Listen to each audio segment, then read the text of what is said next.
Hi friends, இன்றைக்கி நம்ம என்ன பார்க்க போகிறோன்னா தோட்டத்தில் சின்ன சின்ன அப்டேட் தாங்க பார்க்க போகிறோம். ஃபஸ்ட்டு பார்த்திங்கன்னா இங்கே பாருங்கள், கொய்யாக்காய்.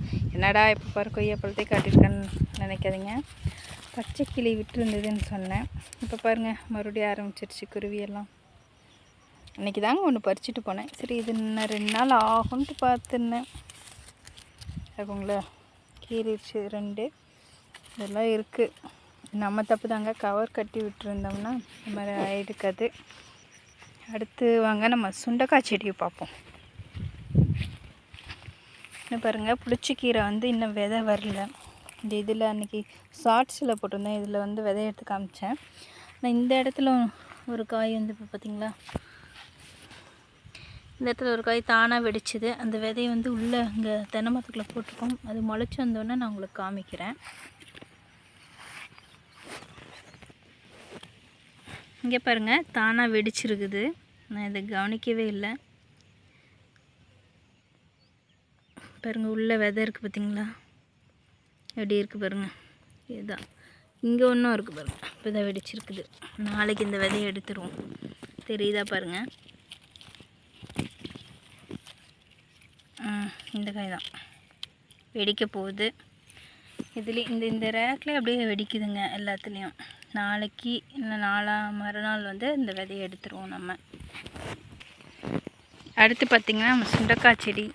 இங்கே பாருங்கள்,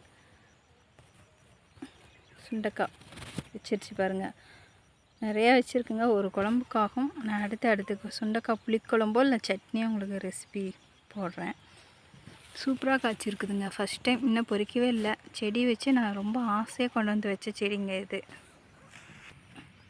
அடுத்து பார்த்திங்கன்னா மல்லிகைப்பூ அரும்பு வச்சிருச்சு. இந்த செடி வருமா வராதான்னு யோசிச்சுட்டே இருந்தேன். இடையில க்ளீன் பண்ணி உரம் வச்சிடலாங்க, அப்போ இதுக்கு வச்சோங்க பாருங்கள். அதுக்கப்புறம் கொஞ்சம் நல்லா தளைஞ்சி வந்திருக்கு. இப்போ இங்கே பாருங்கள், முல்லைப்பூ செடி இதுவும் ஓரளவுக்கு தளைஞ்சிருக்கு. இதுக்கு பந்தல் மாதிரி கட்டி விடணுங்க.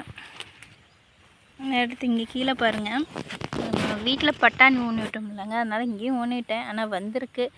இது எவ்வளோ தூரம் மயிலும் விட போகுது, எவ்வளோ தூரம் வரப்போகுதுன்னு தெரியல. ஆனால் வீட்டில் பூ எடுத்து ஒரு காய் வச்சுருந்ததுங்க, அது நான் எடுக்காமல் விட்டுட்டேன். அதில் 2 பட்டாணி நல்லா வந்திருந்தது. பார்ப்போங்க, இதை ட்ரை பண்ணி பார்க்கலான்னு சொல்லி பார்த்துருக்கேன். புதிய முயற்சி தான் இது. அப்படியே பார்த்திங்கன்னா நம்ம மாமரம் பாருங்கள், பூ வச்சு குட்டி பிஞ்சாக இருக்குது. அது வருமா வராதான்னு தெரியல. இப்போ தான் ஃபஸ்ட் டைம் காய் வைக்க போகுது.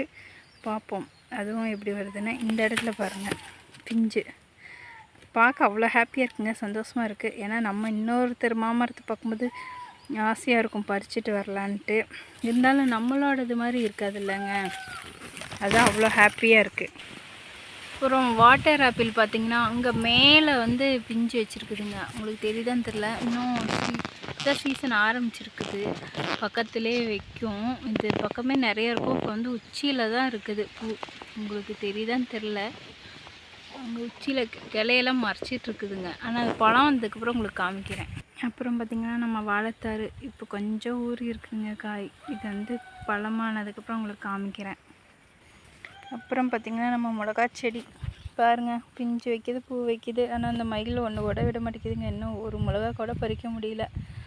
சரி என்ன பண்ணுறதுங்க, அவ்வளோதான் அப்படின்ட்டு போக வேண்டியதான். ஓகே ஃப்ரெண்ட்ஸ், இந்த வீடியோ பிடிச்சிருந்தால் லைக் பண்ணுங்கள், ஷேர் பண்ணுங்கள், சப்ஸ்கிரைப் பண்ணுங்கள்.